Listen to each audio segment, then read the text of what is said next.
NASA के dragon spacecraft को आपने अंतरिक्ष से पृथ्वी पर वापसी के वक्त समुद्र में उतरते हुए तो देखा होगा, लेकिन क्या आप जानते हैं नासा ने एक ऐसा स्पेसक्राफ्ट यानी अंतरिक्ष यान भी बना लिया है जो अब समुद्र में नहीं बल्कि अंतरिक्ष से वापसी के वक्त जमीन पर उतरता है।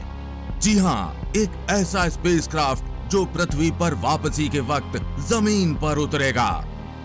जमीन पर उतरने से पहले इस स्पेसक्राफ्ट में 6 बड़े एयरबैग खुलते हैं, जिससे ये स्पेसक्राफ्ट आसानी से जमीन पर उतर जाता है। इस स्पेसक्राफ्ट को अमेरिका की फेमस जेट कंपनी बोइंग ने बनाया है, जिसका नाम है स्टार लाइनर। चलिए आज इस वीडियो में जानते हैं नासा का ये भावी स्पेसक्राफ्ट स्टार लाइनर क्या है और ये कैसे अंतरिक्ष से पृथ्वी पर वापसी के वक्त जमीन पर उतरता है।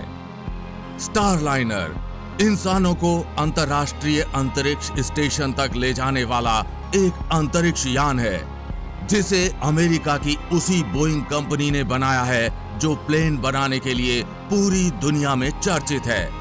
स्टार लाइनर का पूरा नाम है CST-100 स्टार लाइनर, जिसमें CST का मतलब है क्रू स्पेस ट्रांसपोर्टेशन, यानी इंसानों को अंतरिक्ष में ले जाने वाला यान। इस यान को बोइंग ने खास तौर पर नासा के लिए तैयार किया है, जो ड्रैगन स्पेसक्राफ्ट के बाद दूसरा अंतरिक्ष यान होगा जो पृथ्वी से इंसानों को अंतरिक्ष स्टेशन तक ले जा सकता है और पृथ्वी पर वापस ला सकता है। लेकिन आपको बता दें कि ये ड्रैगन स्पेसक्राफ्ट से बिल्कुल अलग है, क्योंकि ड्रैगन स्पेसक्राफ्ट अंतरिक्ष से वापसी के वक्त समुद्र में उतरता है, जबकि स्टार लाइनर अंतरिक्ष से वापसी के वक्त जमीन पर उतरता है। वहीं दोनों अंतरिक्ष यानों में एक बड़े अंतर की और बात की जाए तो ड्रैगन स्पेसक्राफ्ट अंतरिक्ष से वापसी में 20 से 22 घंटे लेता है, जबकि स्टार लाइनर सिर्फ 6 घंटे में अंतरिक्ष यात्रियों को अंतरिक्ष से पृथ्वी पर वापस ले आता है। अगर दोनों के पृथ्वी से अंतरिक्ष स्टेशन तक पहुंचने के समय की बात की जाए तो लगभग समान है।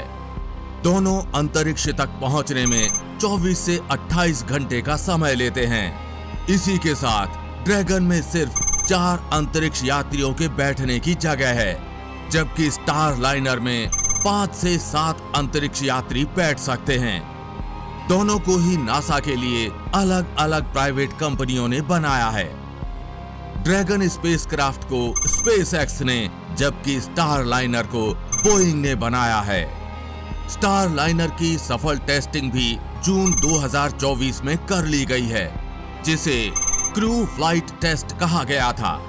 इस मिशन में 2 नासा अंतरिक्ष यात्रियों को अंतरिक्ष स्टेशन पर भेजा गया और वापस पृथ्वी पर लाया गया। स्टार लाइनर स्पेसक्राफ्ट को 2 बूस्टर और 2 स्टेज रॉकेट वाले एटलस V रॉकेट के द्वारा लॉन्च किया जाता है।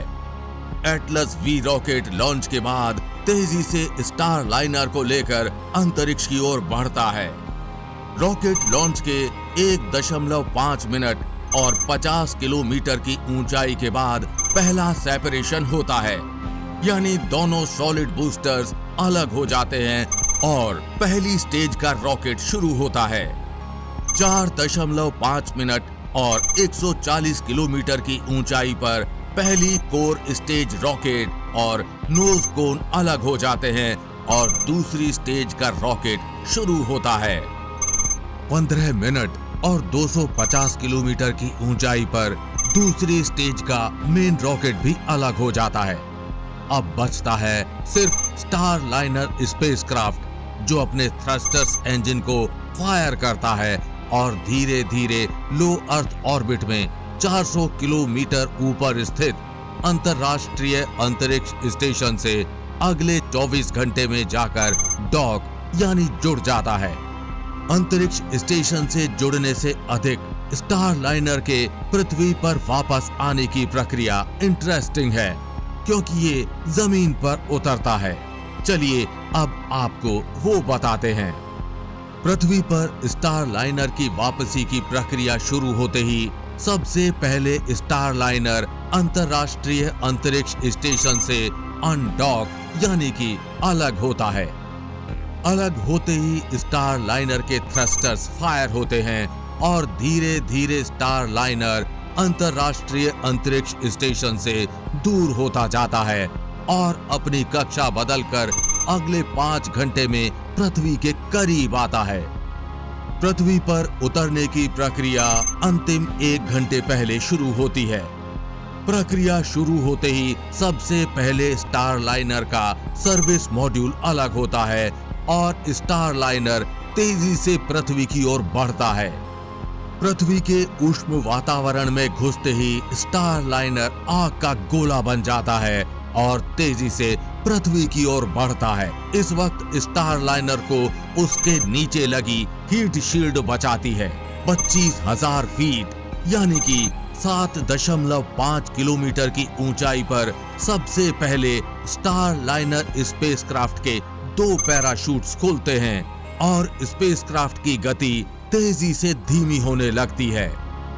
10,000 फीट यानी कि 3 किलोमीटर की ऊंचाई पर 3 मेन पैराशूट्स खुलते हैं और गति बिल्कुल धीमी हो जाती है, जिससे स्पेसक्राफ्ट धीरे धीरे पृथ्वी की तरफ बढ़ने लगता है। 1,500 फीट की ऊंचाई पर स्टारलाइनर स्पेसक्राफ्ट का हीट शील्ड अलग होता है और नीचे लगे 6 बड़े एयरबैग्स खुलते हैं। इन 6 बड़े एयरबैग्स की मदद से धीरे धीरे आसानी से स्टारलाइनर जमीन पर टच डाउन यानी कि उतर जाता है। ये एयरबैग्स बिल्कुल गद्दे जैसे काम करते हैं ताकि जब स्पेसक्राफ्ट जमीन से टकराए तो झटका कम लगे। आपको बता दें कि स्टारलाइनर का जमीनी लैंडिंग स्पॉट पहले से ही तय होता है। ये आमतौर पर अमेरिका के रेगिस्तानी इलाके जैसे न्यू मैक्सिको के व्हाइट सैंड्स में उतरता है। नासा के द्वारा बोइंग स्टारलाइनर स्पेसक्राफ्ट का 2026 की शुरुआत से अंतरिक्ष उड़ानों के लिए इस्तेमाल किया जा सकता है। वहीं आपको एक जानकारी और दे दें कि स्टारलाइनर रूस के सोयूज और चीन के शेंजो अंतरिक्ष यान के बाद तीसरा ऐसा अंतरिक्ष यान होगा जो अंतरिक्ष से वापसी के वक्त जमीन पर उतरने वाला है। फिलहाल ये जानकारी आपको कैसी लगी? नीचे कमेंट बॉक्स में लिखकर अपनी राय जरूर बताएं। अगर आपको वीडियो पसंद आया हो तो वीडियो को लाइक और चैनल को सब्सक्राइब करना बिल्कुल ना भूलें। और हम उम्मीद करते हैं कि इस वीडियो की जानकारी आप अपने तक सीमित नहीं रखेंगे, अपने दोस्तों और परिवारजनों के साथ ये वीडियो जरूर शेयर करेंगे।